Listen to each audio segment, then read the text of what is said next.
అందరికీ so YouTube channel పెట్టిన తర్వాత చాలా మందికి వచ్చే డౌట్ ఏంటంటే ఏ టైంలో వీడియోలు అయితే పోస్ట్ చేస్తే వ్యూస్ బాగా వస్తాయనేది చాలా మంది ఆలోచనలో పడేసే విషయం అండి.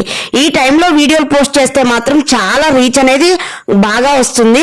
మంచి వీడియోస్ తొందరగా రీచ్ అయ్యి మానిటైజేషన్ అయితే అవుతుంది మన ఛానల్. ఏం లేదండి, చాలా సింపుల్. వైటీ స్టూడియో ఓపెన్ చేసిన తర్వాత ఎనాలిటిక్స్ లోకి వెళ్ళండి. అక్కడ ఆడియన్స్ మీద క్లిక్ చేయండి, అప్పుడు ఓపెన్ అవుతుంది.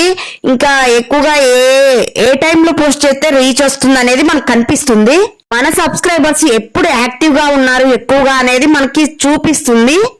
ఇంకా మనం ఏ టైంలో వీడియోలు పోస్ట్ చేస్తే మనకి మంచి రీచ్ అండ్ వ్యూస్ ఎక్కువగా సబ్స్క్రైబ్స్ వస్తారో మనకి అక్కడ కనిపిస్తుంది. సో మీరు కూడా ఖచ్చితంగా ఈ టిప్ అయితే మీరు ఖచ్చితంగా పాటించండి. కాబట్టి మీ సబ్స్క్రైబర్స్ మీ ఫాలోవర్స్ ఏ టైంలో యాక్టివ్ గా ఉంటారో ఆ టైంలో మీరు పోస్ట్ చేయండి వీడియోని. అప్పుడు మనకి ఎక్కువగా రీచ్ అనేది బాగా వస్తుంది. సో మనకి ఏ టైంలో ఎక్కువగా యూస్ రావాలని పోస్ట్ చేస్తామో ఆ టైంలో మంచి యూస్ అయితే రీచ్ తొందరగా వస్తుంది. మానిటైజేషన్ కి దగ్గరలో ఉంటాము. So thank you.